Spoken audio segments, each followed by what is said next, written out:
background is winning a prize. Get a free spot on the finance committee. Well, you said a prize. Yeah. We better be careful. You don't want me on the finance committee. Being recorded, we better mind our P's and Q's. No, don't do that. For internal purposes only. Well, as folk have done extremely well to find yourselves in the right place at the right time, we might make a start and see who else joins us. There are kind of 3 bites of the cherry this week. So whilst we've tried to have a sort of regional flavour each night, obviously there'll be competing things on. And so we've encouraged folk to chime in with one of the other sessions if they can't get to the one that's sort of allocated to your region. So you guys are the kind of guinea pigs, so we apologise for that. Who knows what will happen tonight, but we by Thursday night, by the time we circle around to the west on Thursday, we'll have it absolutely down pat. But it's nice to have an opportunity to gather in reasonably small groups just to talk through a few things about Synod, the format for Synod, socialise a few things that are on the agenda, hear any questions you might have and engage in some conversation.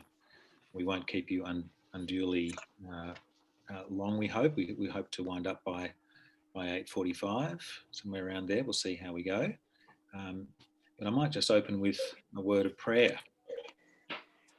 The Lord be with you. And also with you. Almighty and ever-living God, give wisdom and understanding to the members of the Synod of this diocese. Teach us in all things to seek first your honour and glory, and to build up those entrusted to our care. May we perceive what is right, have courage to pursue it, and grace to accomplish it. Through Jesus Christ our Lord. Amen. Not that we're kind of making too many decisions tonight. Just trying to get our bearings a little bit, and it's it's a long time since Synod, the first session of Synod met back in May of last year. So it will be almost 18 months to the day by the time we do reconvene for the second session in the middle of November, and that is what the Act requires, that we meet once every 18 months at least. But had we not been able to meet at all, we've had it on good authority that the kind of state government legislation around the restrictions trumps our Acts of Synod canons around the timing of Synod in any case. But it is nice to squeak into that 18-month window. That said, Synod was going to look a bit different this year. We've been hoping against hope that it might be possible to convene in some kind of face-to-face format on the strength of the weekend announcements and the foreshadowing of other timelines. It looks like that's unrealistic, or at least by the time we were able to make a decision, it would be too late to do anything useful about it in terms of getting our ducks lined up. So we've made a call to go with an online format. And Richard, am I able to screen share? Do you need to make me co-host or something so that I can screen share? I just want to, some of you may have seen the mandate and the draft agenda, the draft program that went out today, that others won't have. So let me just see if I can share this with you. Can everyone see that? Yes, thank you. Yep. Amazing. It's very cool. So obviously, for those of you, who are reasonably, familiar with Zoom, which is more and more of us, of course, I think we're all coming to understand that Zoom is a wonderful platform, but also has its limitations, and has its limitations in terms of the time one can spend on it productively and effectively without going cross-eyed, and also what we can do, in terms of things that do actually require a bit more human interaction. So we've tried to cut our cloth accordingly and to have a truncated version of Synod, because we believe it's really important for us to meet together as a diocesan family, or at least as representatives of the diocesan family, and do what we can do. And those things are primarily to worship together and have some fellowship together, albeit in a different medium. To importantly, as you'll see there on the Friday evening, to pay tribute to our Chancellor. Rowena Armstrong is retiring at the end of this year as our Chancellor, a role she has held for 30 years. Oh, gosh. Now, the May Synod, had we been able to have it, would have been 30 years almost to the day that she was appointed, and that would have been a nice way to kind of tie a bow around it. And we're sorry not to be able to do that in person, but we believe it's terribly important to honour Rowena. So there'll be a vote of thanks to her following the Synod worship, which Susanna and I are working on this with some others, and our thinking is to pre-record that, to try and use some images and some pre-recorded music. It won't be Eucharistic, which will be another change to what we're used to, but given that very few people would be able to participate sacramentally, it just feels right that it be a service of the word this year, and we'll weave the presidential address into that. So around about an hour and a half on the Friday evening, the auspicious date of Friday the 13th, and then scrolling down Saturday morning, there are a few bits of business that we can attend to. We can do things like hear the Bishop and Council report. We can receive the audited financial statements for 2018-2019 and adopt the budget if we're so minded. And then we can also do a little bit of work on the vision renewal process, which I'm going to introduce to you in the second half of our time together this evening, those who are not yet familiar with it. And then about an hour for hearing some reports. The reports will all be circulated, and in an hour we won't have time necessarily for them all to be spoken to, but there'll be a couple that we will want to hear. I think we'll want to hear a report from our bushfire coordinator, for example. I'm sure we'll want to meet a new principal of Gippsland Grammar, and many of us won't have met the newish principal of St Paul's Anglican Grammar School, Cameron Herbert. So some of the reports we'll try and find 5 minutes so that they can be presented in person. Others will need to be taken as read. But by 12:30 on the Saturday, we reckon we'll be zoomed out. We'll have a little break for morning tea somewhere along the way, but that's about as much as we think we can do online. It does mean that we won't be doing the usual things with respect to draft legislation or motions with or without notice. It just doesn't feel right. And Bishop and Council and the Executive Committee of Bishop and Council have put a lot of thought into this, along with the diocesan staff, your archdeacons and regional deans and the dean, the registrar and myself. It just doesn't feel right to be debating motions or trying to deal with legislation and going into committees and all those kinds of complexities in an online format with 100 people around the screen. We need that kind of physical face-to-face opportunity to do that kind of work, is the view we've come to. And so we'll have to defer some of those things to what we hope will be a face-to-face synod in May 2021, the third session of this 39th synod. And, hence the little note at the bottom of the agenda, just thanking everyone for their understanding around that and their willingness to work within the constraints that are before us.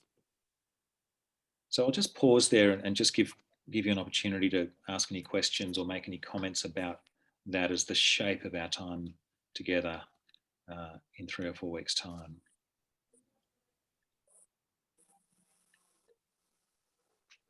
It's in draft because we just needed to give ourselves a little bit of wiggle room. I'd just like to ask, not so much for your benefit, Bishop, but for the participants tonight, if they feel that Zoom will be too much of an obstacle for people to join and participate. How do people feel about having an online forum? Probably preaching to the choir here, Richard, because they're all here. The ones you're asking. Yes. No, it's a good question.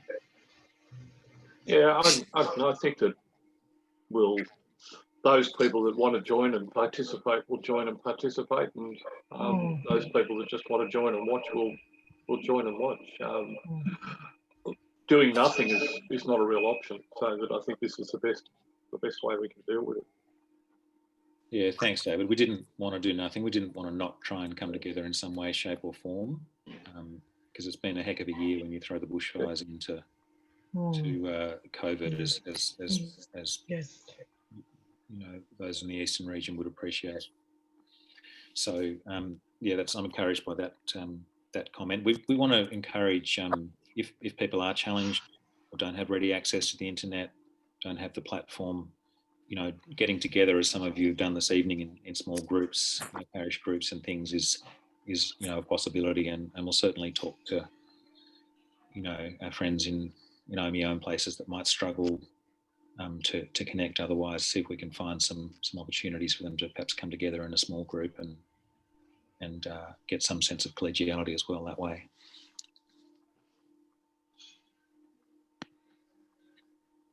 Anyone have any concerns about the format? I mean, it'll be good to hear them if there are concerns. Don't be shy about that. But, you know, this is a work in progress. As all 2020 has been.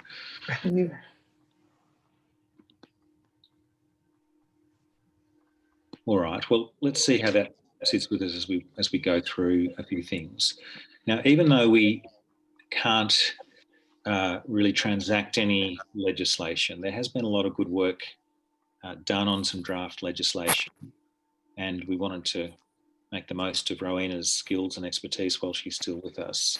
So with her help and Viv Brahm, the diocesan solicitor, and some input from Roger Blythman, who's the Deputy Chancellor, who will in good time succeed Rowena, there are a few pieces of legislation that we thought, even though we might not be dealing with them until May of next year, we just wanted our synod reps to hear of them and begin to get a chance to get your head around what they're about. So I've just asked Richard 10 or 15 minutes to just kind of introduce, I'm going to stop screen sharing, to introduce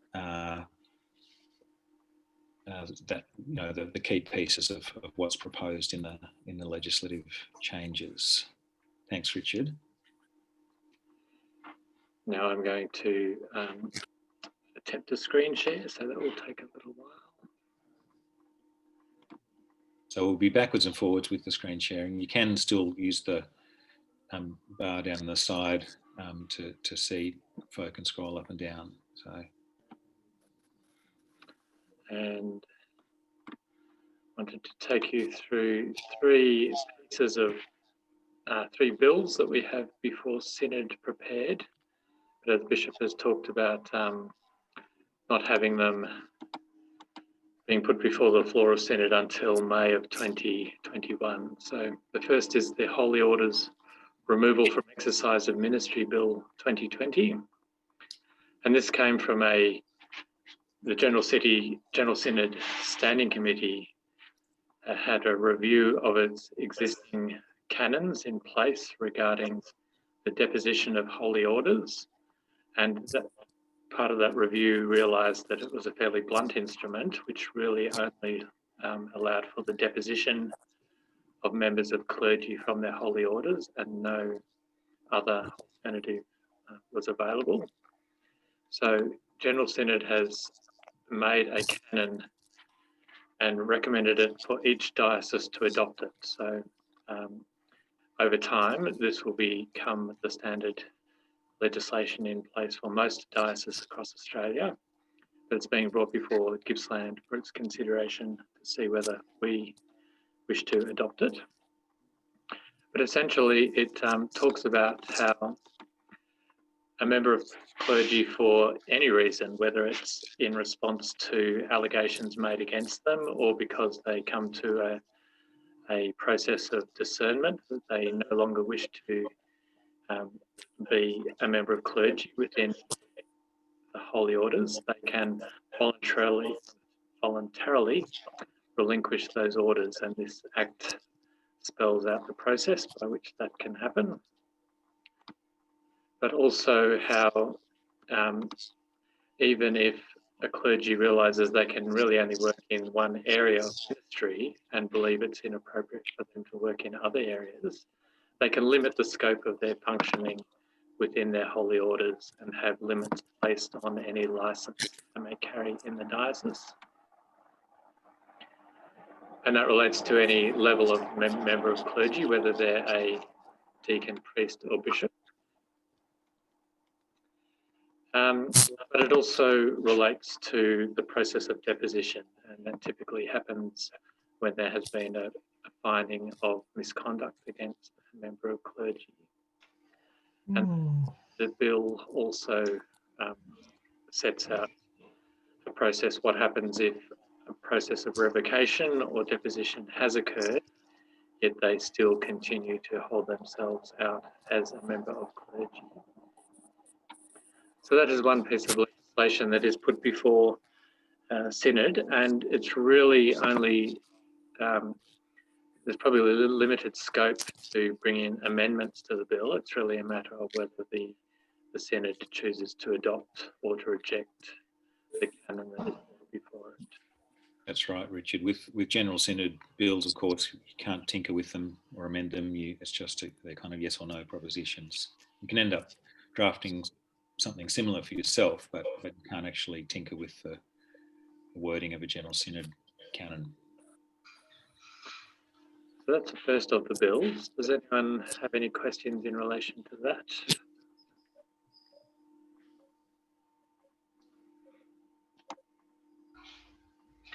Moving on, we have the second, which is the Miscellaneous Acts Amendments Bill of 2020,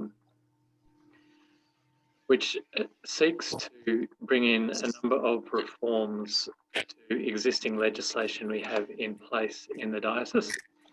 And the first is the Bishop in Council Act, and that seeks to incorporate the role of the Deputy Chancellor, which we currently enjoy, but we didn't have in place when the Bishop in Council Act was first brought into play. And it also, as we increasingly rely on people outside the diocese to provide advice or consultation, to be able to report to Bishop in Council.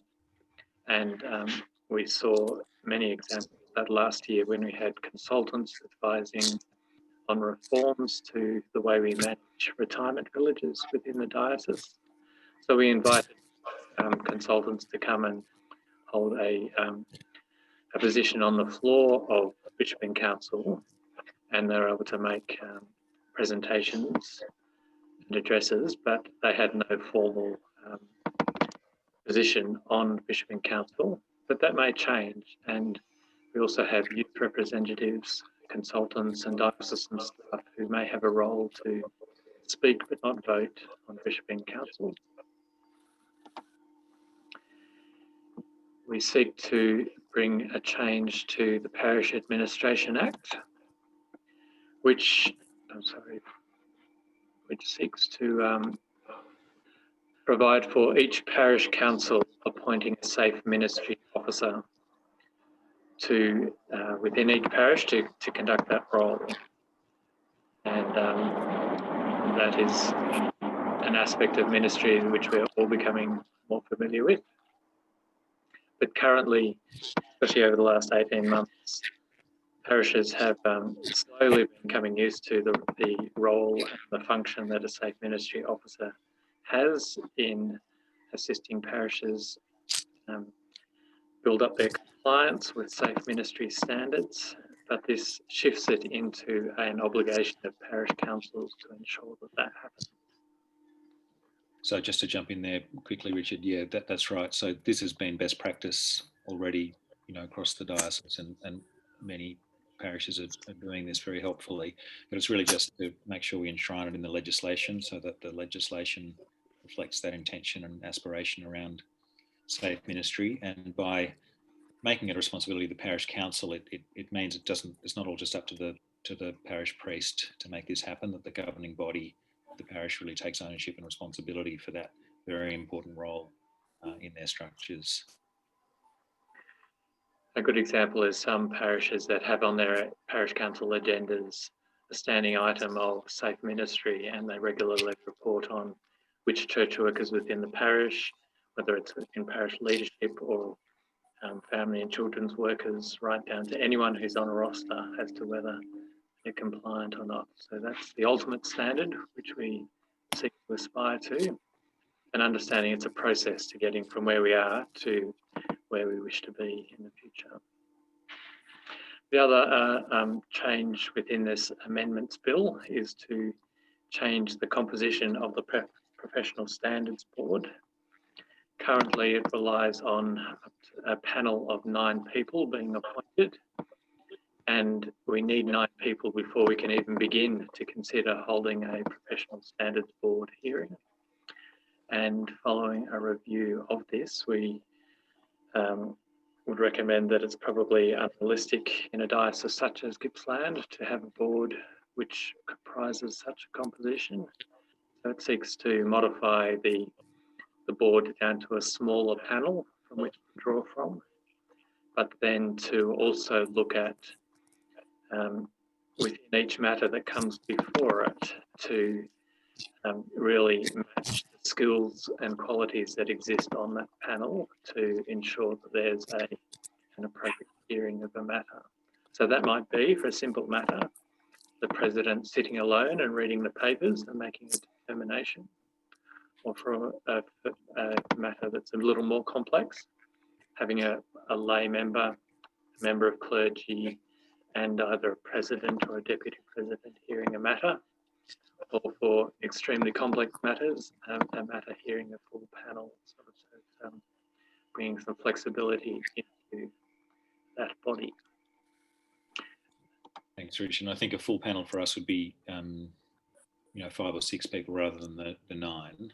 And it is, as Richard alluded to, it's difficult to find people, not because there aren't the skills around locally, there are, but of course, given you need a certain number of clergy, certain number of laity, it can be quite tricky having people kind of sitting on a board in relation to one of their peers. And so you need to find people who are sufficiently outside the loop that they can be independent, but also sufficiently familiar with our systems and processes and our policy that they can kind of make, informed kind of decisions. And the president and deputy president also have to have certain legal qualifications. So it's actually quite a high bar that's been set, which is appropriate, but it means we don't have to try and find a board of 9 people before we can even, hear a matter. Fortunately, we haven't had to refer anything to a board yet, but we do need to have the structure in place should that arise. Do we just, before we go on to this next one, Richard, should we just pause and see if anyone's got any questions about that miscellaneous amendments bill, those 3 parts that you just took us through? I'm loving the video scribe, I have to say. Is that your own handwriting? It's terribly neat if it is. Indeed. It's my own creation, if not my own writing. Any questions or clarification or comments, observations so far? Okay. So the Thanks, last Richard. piece is some changes we seek to make to the faithfulness in service code of conduct. So most of you will be aware that we have faithfulness in service, or as I've abbreviated here, FIS, as our governing code of conduct.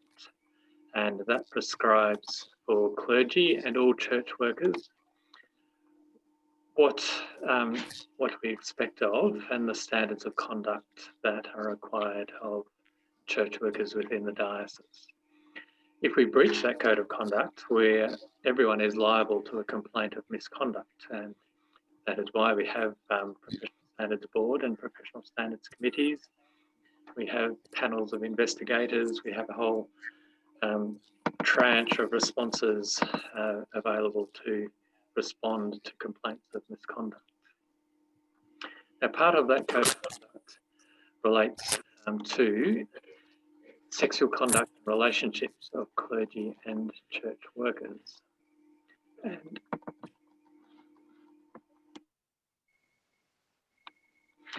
And we've received a lot of feedback that there are a number of people who really struggle with some of the definitions within, especially Part 7, in relation to our relationship are defined for clergy and church workers.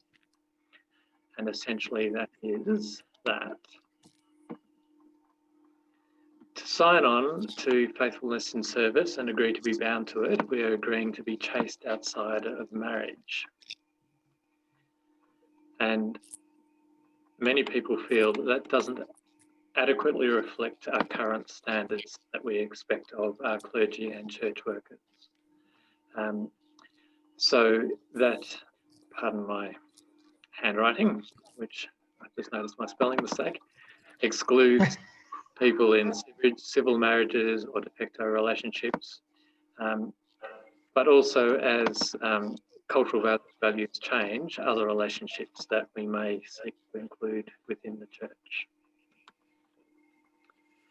So many people reflect that we have actually departed from the expectation that people be chaste outside of marriage.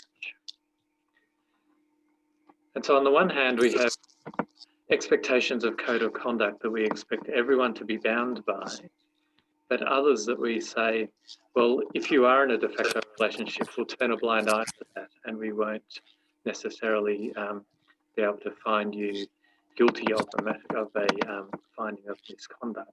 So this recommended change seeks to clarify this position, that this dichotomy that we have currently. So we seek to include a preamble before faithfulness in service. It's a fairly long-winded preamble, and whilst it doesn't seek to change faithfulness in service, I'll just put it out in its full before reading through it.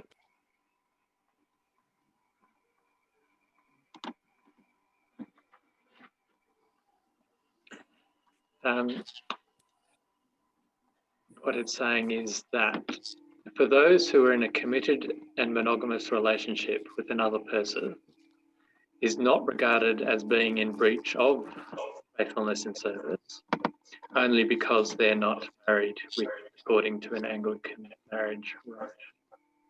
So within that is an implication that a person cannot bring a complaint against a person just because they are in a relationship outside of an Anglican marriage.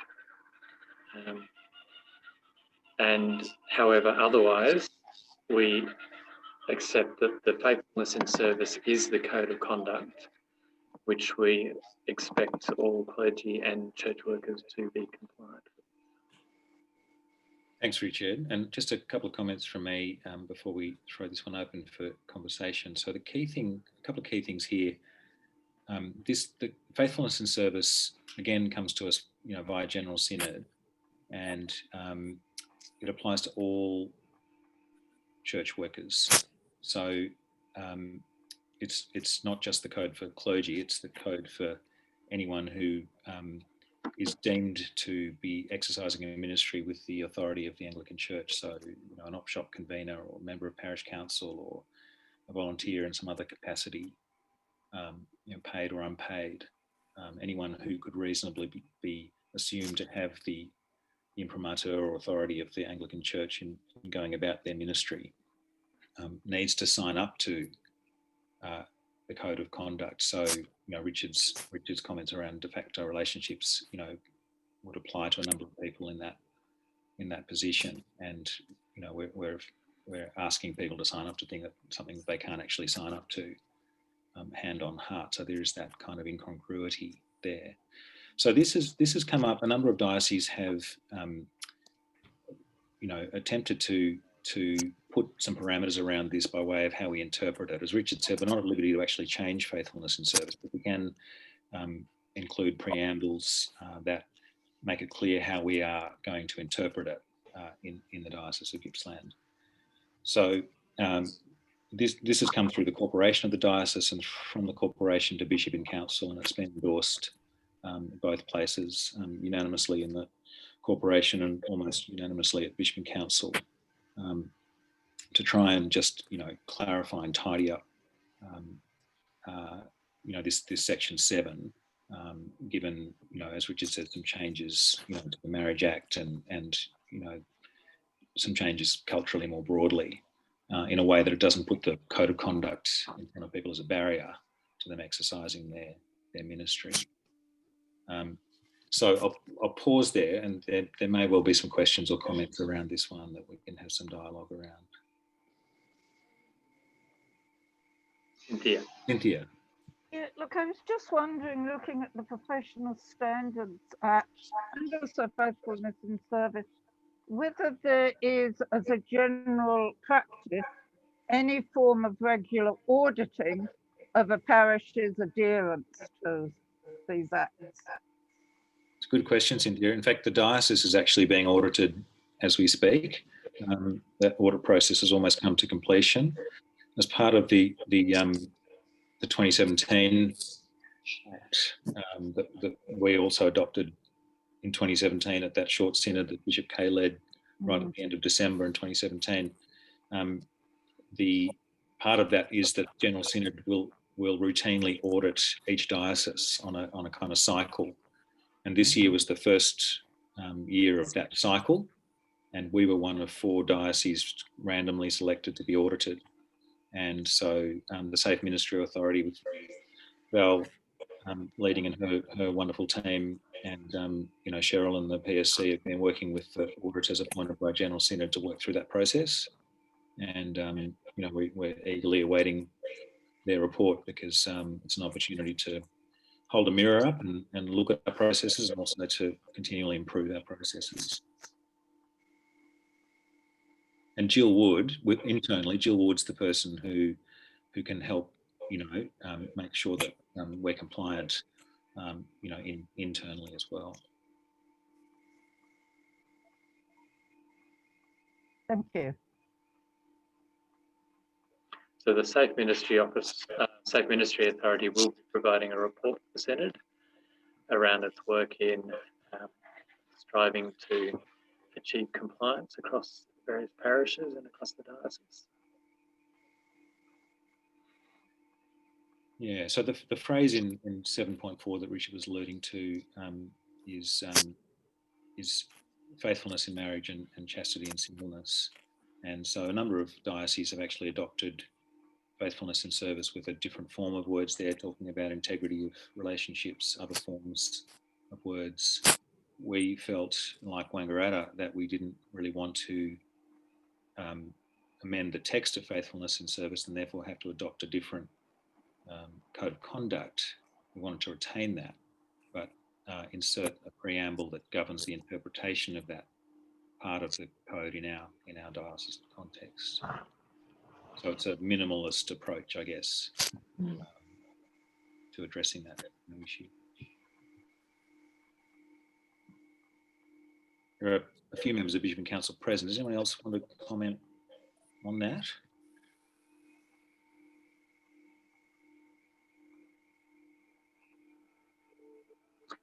Apart from just suggesting that it was a long process to settle on that final recommendation to put before Synod, and I don't think we're assured that we actually have fully encapsulated. We expect this to be an issue of debate for Synod. We expect there to be a range of views. We encourage to hear them. Absolutely, and there'll be, obviously further opportunity as we come towards hopefully the May Synod to engage with this material in more detail, and you'll have all the forms of words and everything well in advance.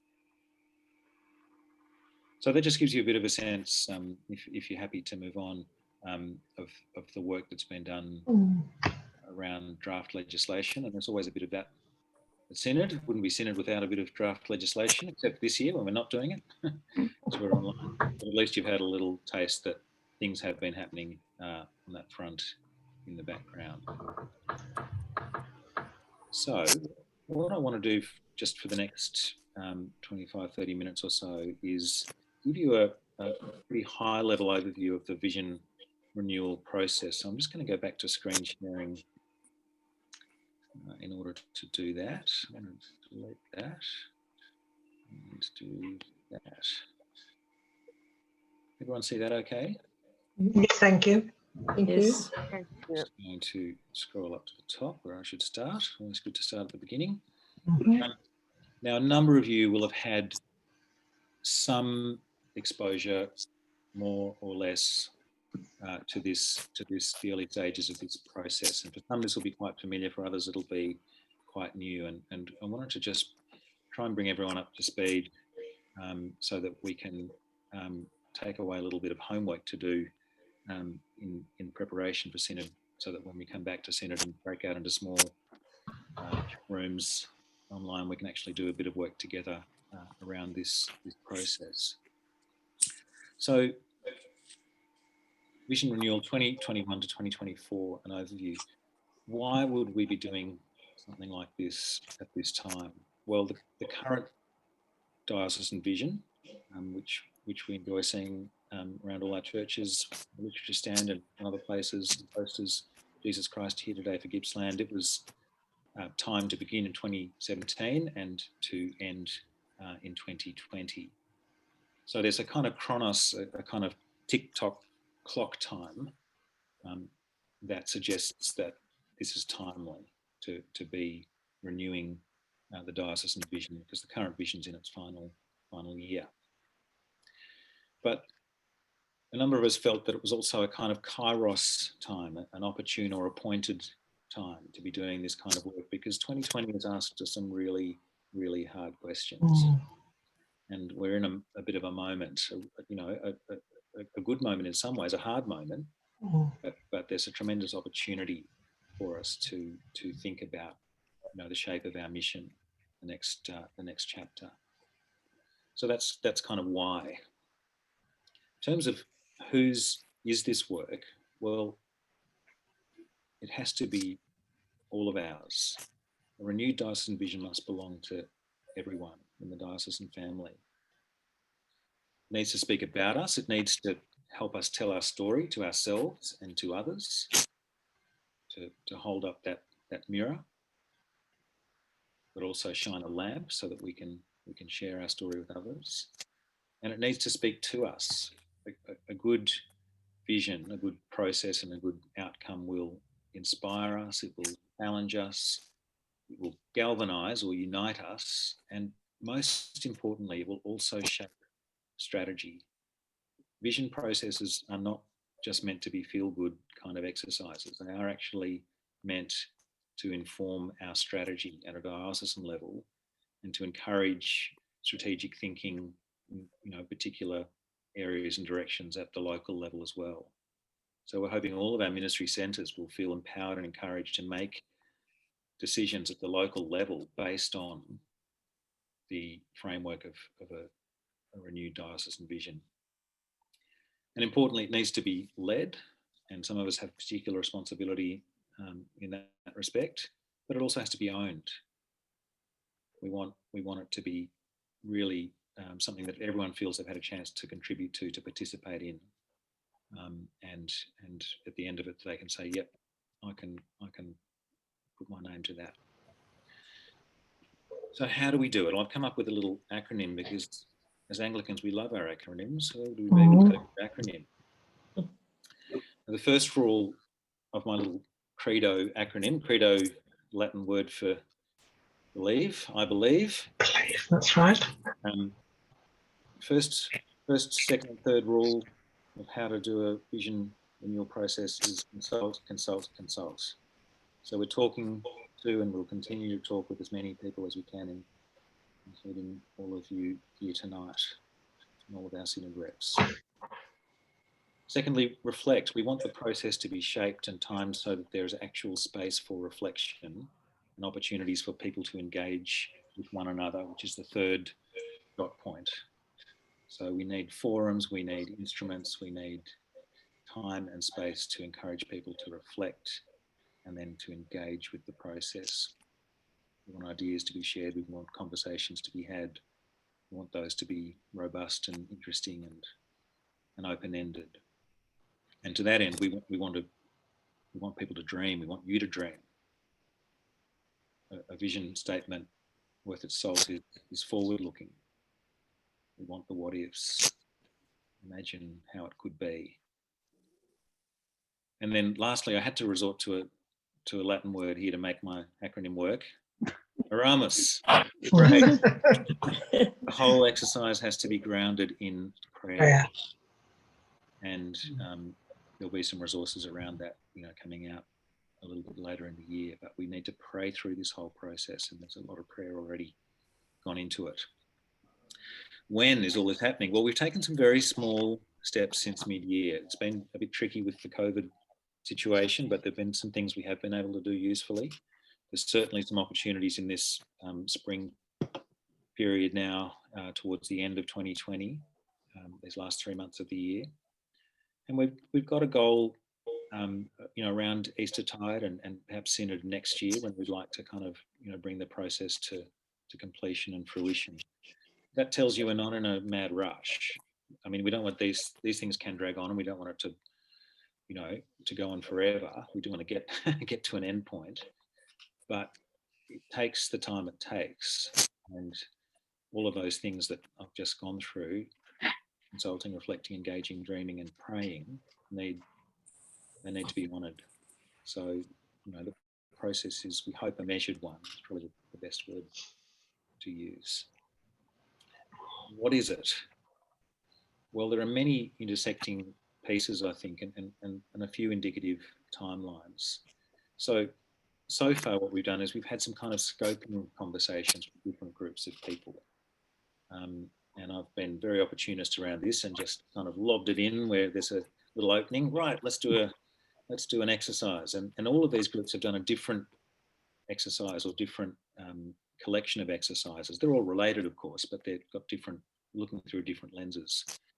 So back in June, the diocesan staff, that's your archdeacons, regional deans, Dean Susanna, myself, the registrar, Catherine Muston in her Anglicare role, we had a half-day workshop to try and kind of kick this off. And we had some fun with that and did a few exercises. We were lucky enough to be able to do that face-to-face. A few weeks later, the executive committee of Bishop and Council, a group of 8 or 9 people, spent the morning building on that work and having their own input. We took advantage of the Clergy Zoom in early August to do an exercise there in small groups. Bishop and Council did a brief and impressively online exercise using some live technology at its August meeting, and you'll see the fruits of that in a second. Just last Friday, I had a go with the Southern Region Deanery, looking through a regional lens, again online. So those have all been really helpful, and we've already started to hear some things which I'll share with you. But now we're in the moment of trying to broaden this discussion out. So we've got our pre-synod briefings this week and sharing this kind of overview with your good selves and others who'll join us tomorrow on Thursday. We've got Synod in the middle of November, and we've put that space in the agenda on the Saturday morning for around about 50 minutes or an hour of small group work. We want to mix people up across parishes and clergy and laity and get people thinking together. And I'll say a bit more about what we want to actually do in that time in a moment. And then at the latter part of this year and into early next year, we want to distribute an exercise for parishes and other ministry settings to use, whereby you might call together a focus group. And it might be a mixture of people who are handpicked and people who volunteer, but people who are at the core of your faith community and people who might be more at the edges. We'll try and help you out with the kind of instructions around that. But we really want to hear from each ministry setting in this process. So that'll be an important piece of it. And then, we'll start to gather the threads early next year from the focus groups and do some drafting and get some feedback on that draft, so that come Eastertide and as we approach Synod, we'll be in a position to launch a renewed vision. It's a good season in which to do it in the church's year. So that's just an overview very, very quickly of the kind of process. Questions or comments about that, including from people who've been on it and don't recognise what I just said? Entirely possible.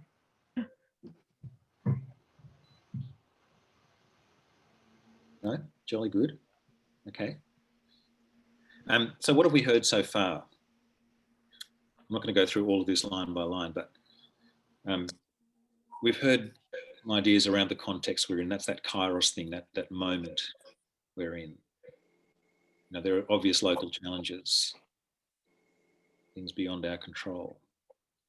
There are some wider challenges in terms of our culture nationally and in the West more generally, and indeed the global economic downturn and what long-term impact COVID-19 is going to have, which we don't know at this stage, but somehow we have to try and prepare ourselves for whatever that means.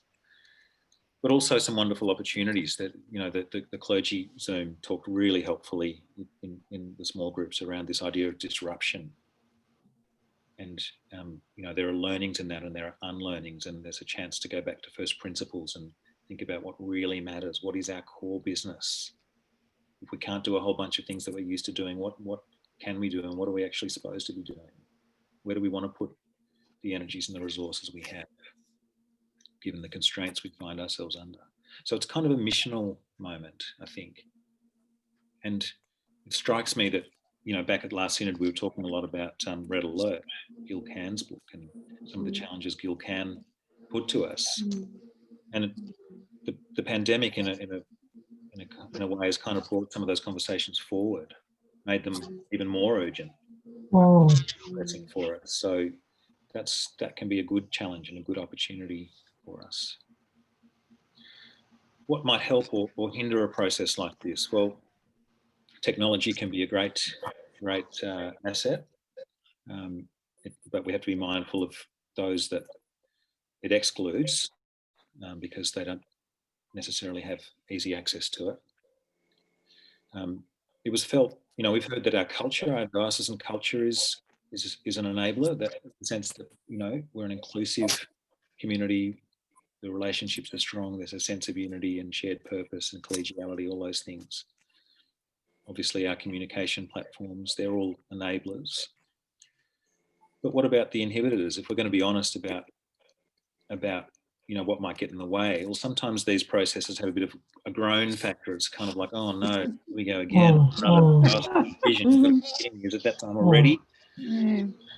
Well, yep, it is, folks. So let's make sure we make it fun and engaging and interesting. Try and avoid the groan factor. I think in amidst all the anxiety that's around in our community and our churches at the moment, part of that is this kind of what I would describe as survival anxiety. How are we going to survive? Now that very understandable human question and instinct can really get in the way of blue sky thinking. So we're so nervous about keeping the ship afloat that we can't think outside the square, and we can't take holy risks that we're going to need to take. Distance, yeah, maybe less so, you know, given the wonders of Zoom, and just think of some of the gatherings we've had online recently with clergy and lay readers and others, where you've got people from Nanagoon through to Malakuta, you know, for a couple of hours on a weeknight. There's no way everyone could drive to be somewhere for a couple of hours from those distances at the same time. So yes and no with the distance. Energy levels, we need to be mindful of that, and there are certainly forces beyond our control. But in asking the questions, and here I'm just going to let you read, we've asked questions under a few different headings, and this is just a kind of summary of things that have come up regularly in those different groups, or things that multiple people have said or offered. So when we've asked people, what are the bright spots in your ministry setting, these are some of the things that people have said.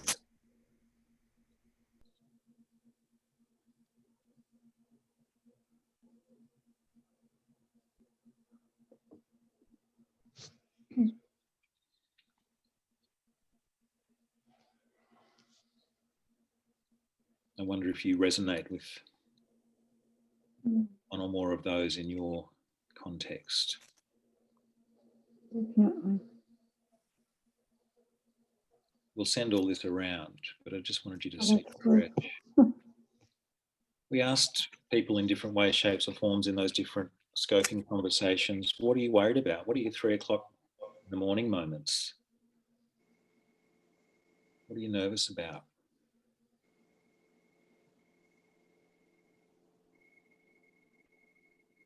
Interesting that returning to normal is something that some people are worried about. Missing that opportunity of the disruption of COVID, and the fourth dot point there.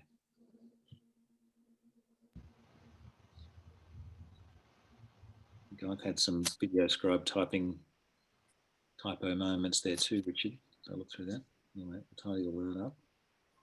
Interesting list, isn't it? Because some of those things are very, very local and particular, and some of them are quite universal. Ecological sustainability, you know, sometimes you can feel a bit powerless in the face of that one. We asked people to imagine if there were no, money wasn't an object, there were no kind of Anglican do's and don'ts to worry about, you know, imagine if you could just sort of, you know, open slather, tabula rasa, go for it. What would we do? What are the dreams you want to dream? Your aspirations.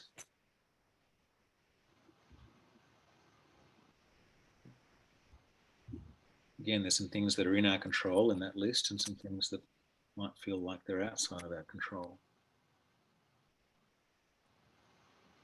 For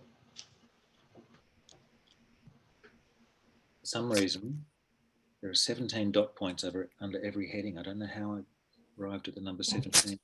Remember, these are the ones that kept coming around in those half a dozen or so sets of conversations. I love this one. Imagine if every Anglican could take up one idea or invitation.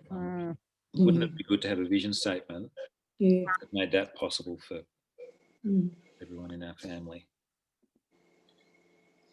This is the one I discussed with the Southern region the other day. That's interesting. And then the last heading here, what are the things that matter to us? What are the kind of non-negotiables, if you like, the things we don't want to lose, the things we wouldn't give away? Or what's it important to retain? Integrity, yeah, being ourselves, authenticity, the great ones. Kingdom values. Mission focus. Serving the community in practical ways. Great. They're just deeply reassuring values that keep coming up. This one's important too. Yes. And this one's been so important this year and so creatively, faithfully managed by our clergy and lay leaders, yourselves included. So what we did then was we thought, well, that's a big list of things. And, you know, it's not finished yet because you guys haven't had your chance to have your 2 penneth worth. Not all of you anyway. But we themed some of those responses even further and asked Bishop and Council 3 questions at its August meeting. And everyone had to get out their mobile phones and vote. And you saw the bar charts changing before our eyes. It was a wonder of modern technology. What is our diocese's greatest strength? What is our diocese's greatest risk or challenge? What is our diocese's greatest opportunity? And the results were very interesting. Here's how Bishop and Council members prioritised those themed clusters of answers under each of those questions. So in terms of our greatest strength, Bishop and Council felt that our culture, broadly speaking, was our greatest strength, closely followed by the diversity of ministries and programs offered. Interestingly, I thought, down the bottom here, an openness to exploring new ideas, structures, and technologies. This is one that kept coming up too, very, very important. So, it fairly even spread there in some ways, but interesting that culture stands out, and vision renewal processes are all about culture. What is our culture? What do we say to ourselves about ourselves? And what can we say to others about ourselves with integrity? What do we stand for? So in terms of the greatest risk or challenge, without the typo in ageing, an ageing demographic, relative absence of younger people, Mm. that came up a lot in those Yeah. conversations. Yes. Nodding heads for those who've been part of those. And not surprisingly for a governing body like Bishop and Council, diminishing financial resources compounded Yeah. bushfires, COVID-19. Mm. You know, and those of you who've read my piece in the last in this month's Gippsland Anglican, Yeah. you know, will have just seen me reflect a little bit about the reality, you know, that we face on that front. And we've got to be honest about that. Yeah. And yeah, you know, perhaps Bishop and Council not as anxious as as some others. You know, the uncertainty questions, the missing opportunity questions were not as primary perhaps for them as these kinds of questions, our demographic and our resources. And then in answer to the last question, I can make it greatest opportunity for the diocese, sorry. I'll get the right one, there we go. And this one, I was really pleased to see this here because there's been so much great work around this top one, reconnecting with our communities through new forms of worship and service. I mean, that's really something that stood out to me this year as I've you know, admired creativity and you know, faithfulness and ingenuity that's been shown around the diocese through some of these new platforms and new forms of worship and fellowship. So it was pleasing to see Bishop and Council kind of acknowledge that. This one, we gave people a chance to say what's missing, and I'll come to that in a minute. So there's something else. One for this was a bit higher up than it was. I think it was bottom in the last two slides and crept up here to the middle.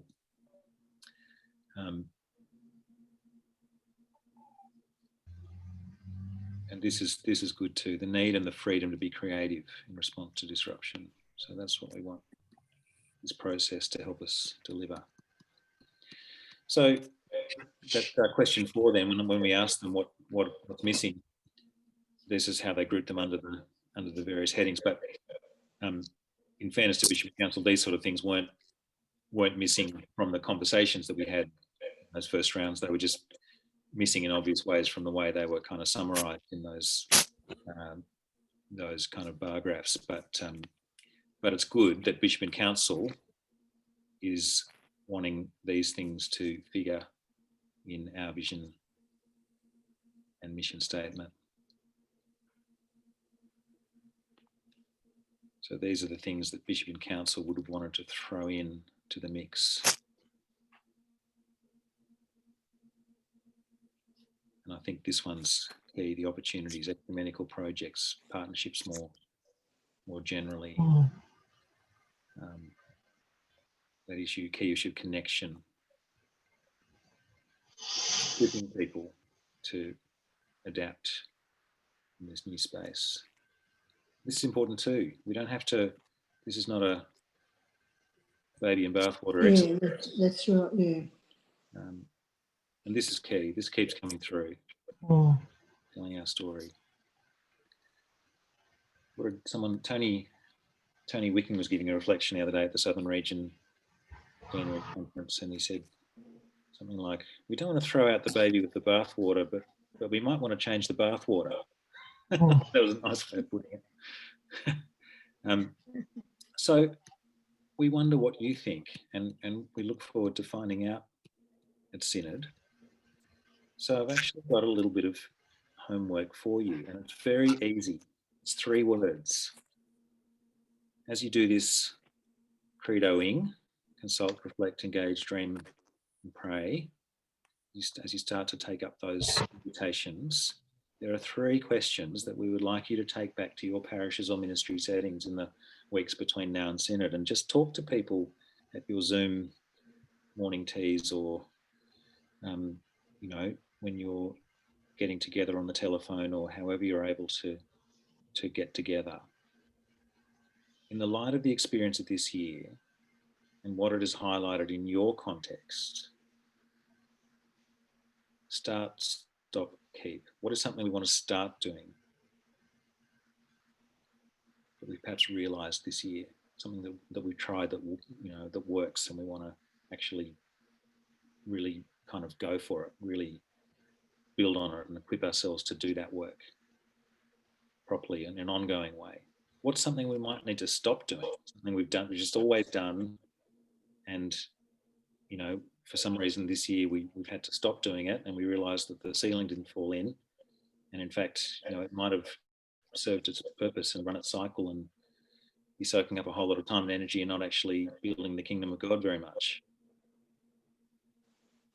And what's something we need to keep doing? What are those things that matter to us that we just can't wait to get back to, that we really miss, and that we've just realised how much we miss because we've not been able to do them?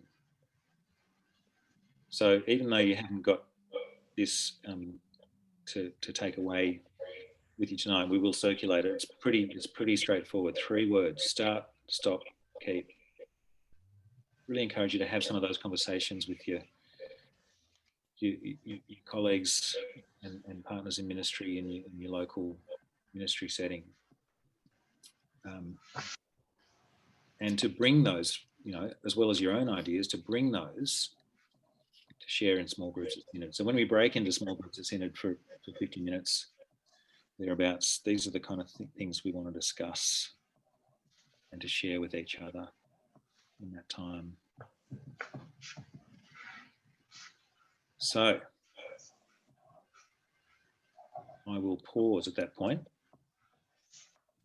mostly because that's the end of this bit, and give you a chance to come back with me with any comments or observations, questions, reflections, ideas. How's that washing over you?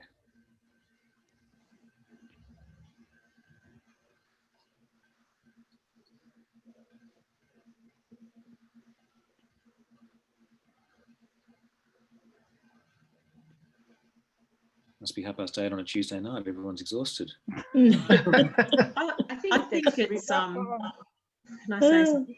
Sorry, someone is jumping in there. Brenda Burney. Thanks, Brenda. Sorry, I can't see everyone at the same time. There we Okay. go. Yep. Yeah. Brenda, No, I just want to say No, there's no other. I don't know who's talking and who's not. Sorry. You go for it, Brenda.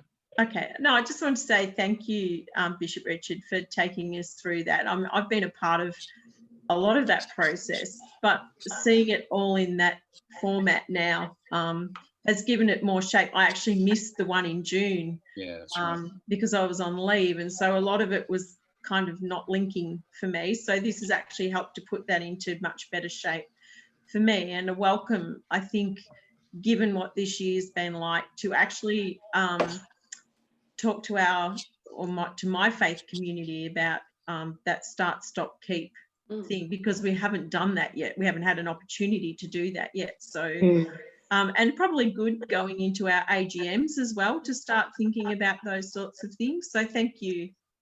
Yeah. I'd like to just to contribute to that as well. So much has been different this year, and so much of it has been good, given the situation we've all been in. And so I think that's a really good place to start as to what to keep out of this, really. And I think that will lead into what we need to give way to. And I think that will also start the start situation. But so much good has actually happened, I think, in most faith communities. Yeah. No, thanks, Lyndon. That's terrific to hear. Yeah, I like the sound of that, and yeah, it could be a useful thing for your AGMs as well, and you know, to include also for those focus groups as we move into Advent. But I'm really encouraged to hear that, and I agree. Yeah, you know, the keep question's key, isn't it? Because we might not be able to keep everything.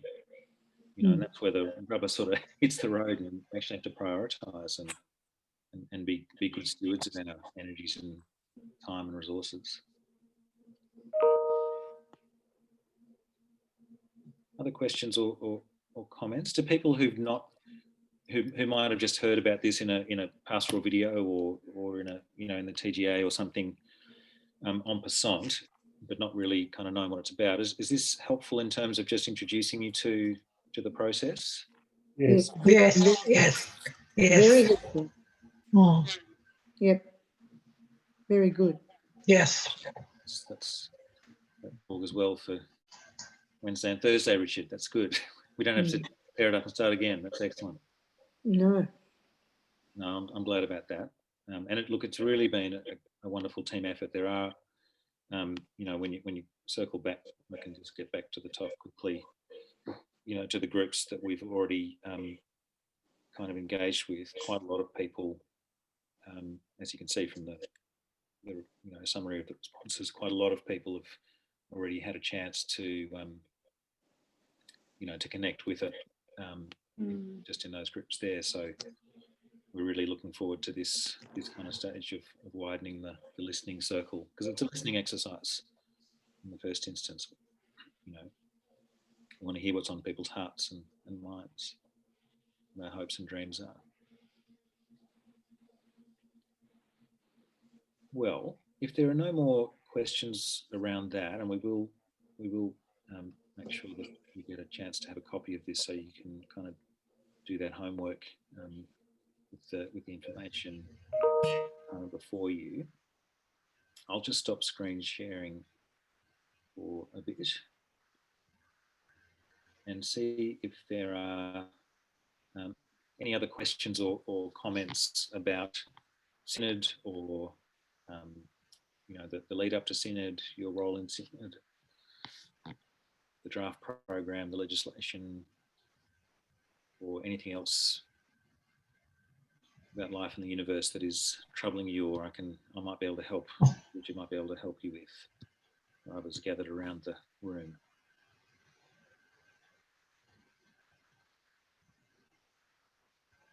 Anyone feeling lost? No. No? Great. Or more than usually confused. I'm often confused, and sometimes I'm more confused than usual. Just want to thank you, Bishop Richard, for tonight. And I was feeling rather tired at the beginning and continued tonight, but very worthwhile. I did put a little article into the Anglican newspaper. Yes. And I don't want to say anything about it tonight, but just simply to say it was very deeply felt. And I think we have a wonderful opportunity to rethink many things. The way, to me, it all comes down to one word, which is orientation towards the community. It's as simple as that. The other thing is that on Thursday, I'm going to be talking to, can a protest atheist be invited to the table of God? And I believe the Baptists have put it on their agenda, and so who knows who'll turn up on Thursday night. Keep me in your prayers, if you would. I'd be very grateful. But I'm very excited to be part of a think tank. I think we have a wonderful opportunity, and I think Bishop Richard would be the first one to say that at the academic level too, there are so many discussions opening up to us, which we must seize upon while we have them. Yeah, and thank you for your part in that, Nikolai. And that one of the bonuses of being in the eastern region and first cab off the rank, is kind of a trade-off for being guinea pigs, is that you get to go to Nikolai's Zoom talk on Thursday, because you're stuck in the western region doing this. But I do want to just acknowledge the wonderful opportunities that Nikolai and Susanna and others have put up with the webinars and these Zoom gatherings. And there's been tremendous richness around the diocese and beyond the diocese that we've been able to put people in contact with and offer these resources, very, very widely. And they've been tremendous. They really have. So I'm sure Thursday will be wonderful, and I'll be very sorry to miss it. Will it be recorded, Nikolai? It will probably be recorded, yeah. What was I going to say? I feel like I'm going to the arena, into the Colosseum. But I'm going to enjoy the experience, I hope, and live to tell it. Well, for what it's worth, yes. That'll be my two bob's worth. Yeah, no, that's great. That's great.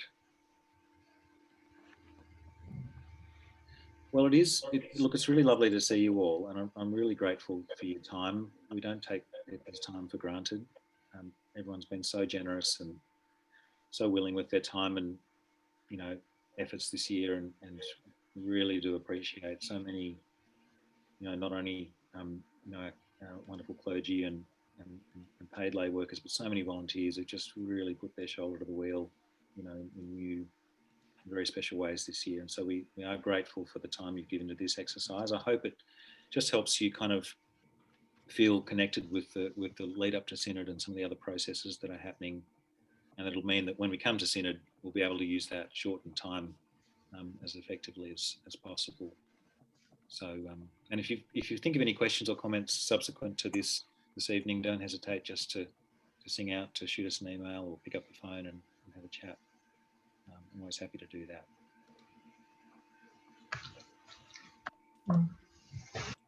Richard, anything we've missed? Any last words?